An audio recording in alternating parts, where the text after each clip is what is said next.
Welcome again! This time we're gonna learn some tips to write a speech. Stay tuned and get the best tips for this activity. Let's begin!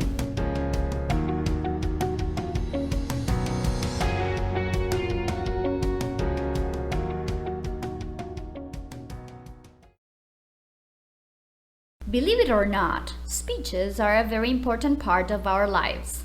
At least once in a lifetime, we'll have to give a speech. It might be at your best friend's wedding, a speech for a retiring colleague, or also not a so cheerful situation such as a funeral. In any case, writing and giving a speech is a situation that all of us should master to one extent. But what is a speech? According to the Merriam-Webster's dictionary, a speech or address is a formal communication, a prepared speech delivered to a special audience on a special occasion. Speeches always have a purpose. There are many functions that a speech would perform. For example, inspire, persuade, call to action, thank, or other purposes. However, inspire, persuade, call to action, and thank are the most common purposes for speeches. Other purposes could be to remind people about a particular situation, or perhaps a commemorative speech, or simply to cherish important moments, such as we have already mentioned in the occasion of weddings, anniversaries, among others. In order to tailor your speech, it is important that you know your audience, especially if your intentions are to make them change their views related to a topic or call them to perform a specific action. In order to address the audience of your speech, you should ask yourself the following questions, and based on their answers, create a piece that interests them and motivates them. So, these questions are: what are the motivations of the listeners? What moves them? Why do you think they are listening to your speech? What are their preconceived ideas? That is, what are their ideas related to the topic? Are their views opposed to yours? What might their interests be? Taking advantage of common interests and hobbies may help you create illustrations and examples that also connects you to the reader. Also, you have to think about what is their educational background. Are you talking to doctors? Are you talking to literate people? Are you talking to a small community away from the city? These questions might help you understand the type of language that you're going to use in your speech, and also the register, whether it is formal or informal. Along with the audience, there is also the stylistic choice or literary resources that we can use to fulfill the purpose of our speech. There are plenty of resources that a lecturer may use. However, in this case, we'll take a look at the most common ones. These are rhetorical questions, anaphoras, antistrophe, and finally, tripling. The rhetorical question is a question that someone asks without expecting an answer. Here we have an example. Are we a nation that tolerates the hypocrisy of a system where workers who pick our fruit and make our beds never have a chance to get right with the law? This was in Barack Obama's address. The rhetorical questions make the listener think about important facts surrounding the purpose. They are very important to make them think and reflect about your purpose. Anaphora. It is the repetition of same words at the beginning of a phrase.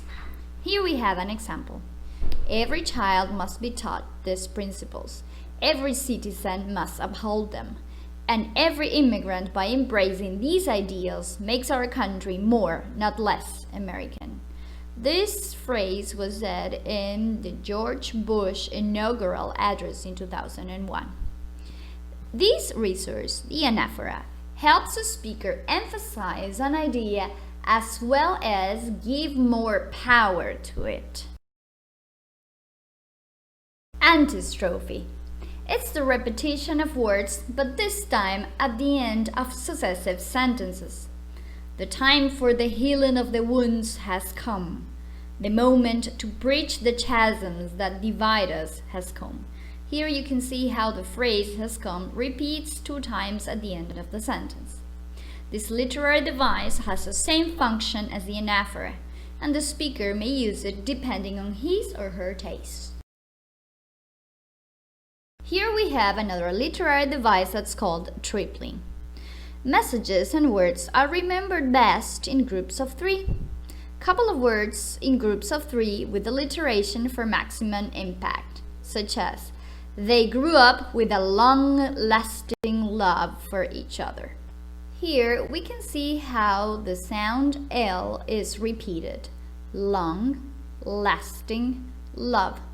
This gives a better sound to the speech.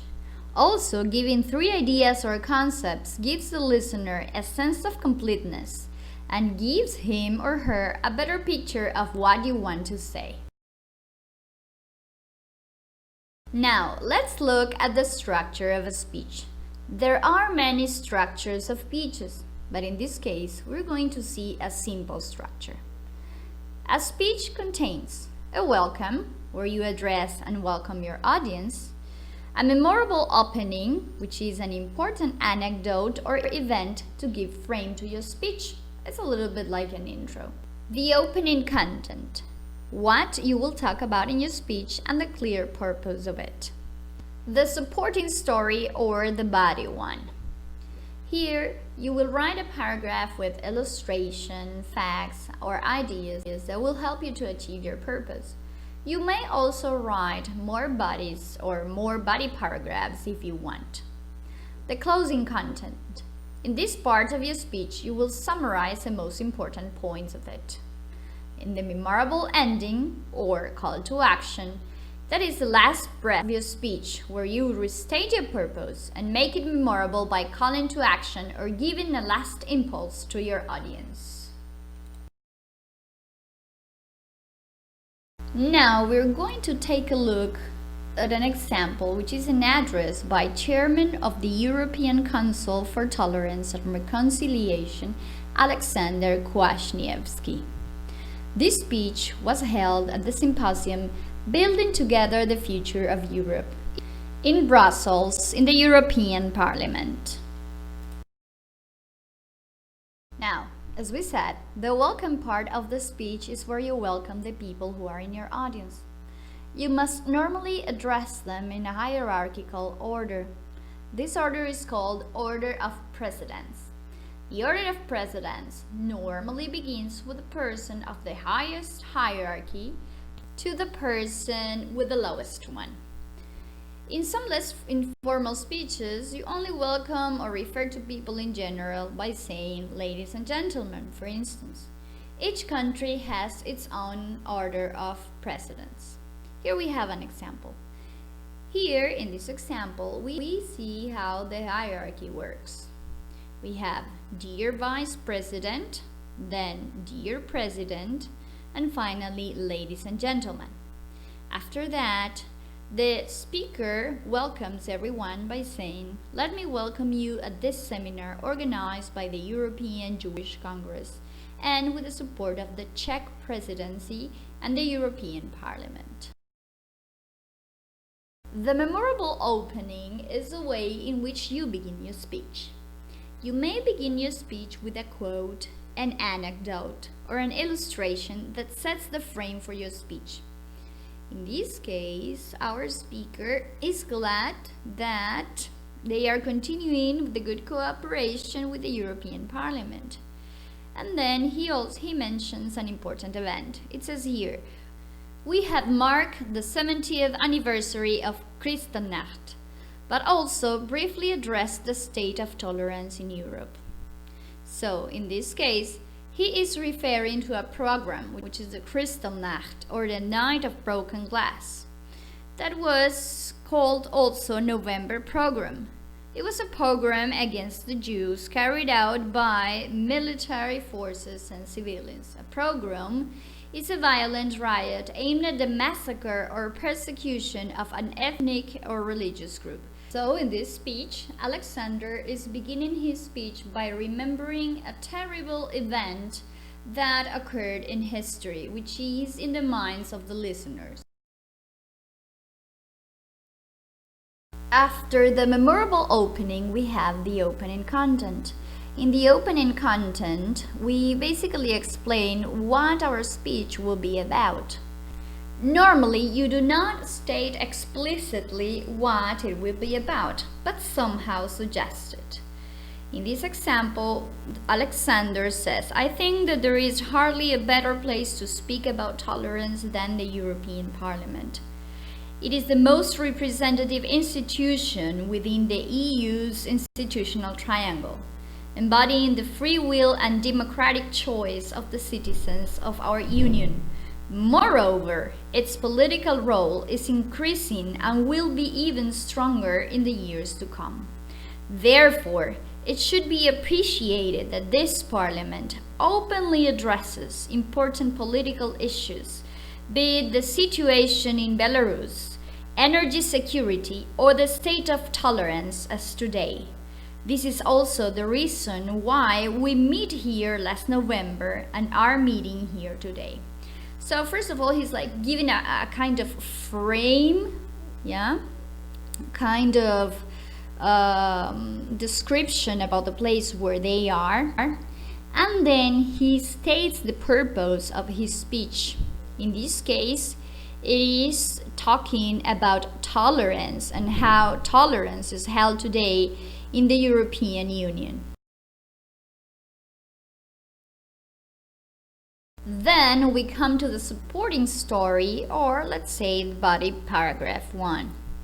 In this part, we include illustrations, facts, or ideas that will help us achieve our purpose. In this case, Alexander begins with tolerance has a lot to do with memory and education, because his purpose is to talk about tolerance, but also to talk about not to forget the things that have happened in the Holocaust and some other injustices around the world. And then there is a part that is highlighted that says, "We must not forget the fact that tolerance is constantly being put to the test. I therefore state quite clearly that Europe must never show the least understanding for intolerance, xenophobia, or anti-Semitism, for violence in the name of religion.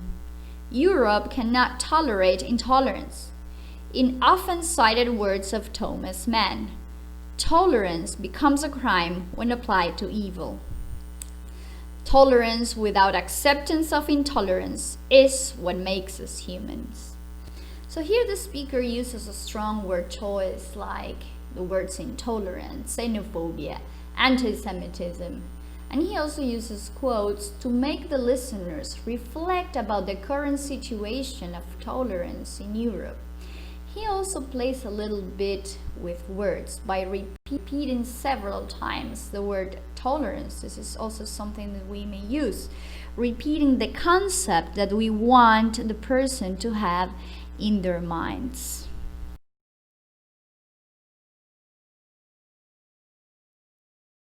The closing content. In this part of your speech, you summarize the most important points of it. The closing content is also a little bit like the falling action in a story. It is where you come from the climax of the speech and then you start like decreasing in emotion, okay? Here, the tone of your speech is more reflective and less emotional. It is in this part where we give the reader a summary of what we've said. So in this case, Alexander is saying that in few days, the city that hosts one of the seats of the European Parliament, which is Strasbourg, will celebrate the 60th anniversary of the North Atlantic Treaty. And then he says, a treaty that reflected the tragic experiences of World War II and was set to prevent a new disaster on the European continent. The motto of NATO says that vigilance is the price of freedom. So in this case, he's also using a motto to make listeners reflect about the function of NATO and also the function of the European Parliament. Here we can see how the emotions are starting to come more to a reflective point. The memorable ending or call to action. This is the last breath of your speech. Here is where you should leave a mark on your listener. You have to make it memorable by calling to action or giving a last impulse to your audience. Let's look at the example of Alexander one more time. But as Europe changes, vigilance has to be adapted not only to military threats, but first and foremost to threats to very foundations of our societies. Tolerance, peaceful coexistence, respect to each other. So, let us stay vigilant. So, in this case, the speaker is calling all members of parliament to stay vigilant and care for the pursuit of tolerance, peace, and coexistence. I would say this is the most important part of the speech, as well as the memorable open, because it is here where you really have the opportunity to inspire your audience and leave them with something to think about. Thank you for watching this video about speech writing. Remember the importance of giving a memorable speech, and I would like to leave you with a quote from John Ford, which says, "You can speak well if your tongue can deliver the message of your heart." So, apart from all techniques you may know, what really makes a good speech is passion. So, don't forget to put passion into it.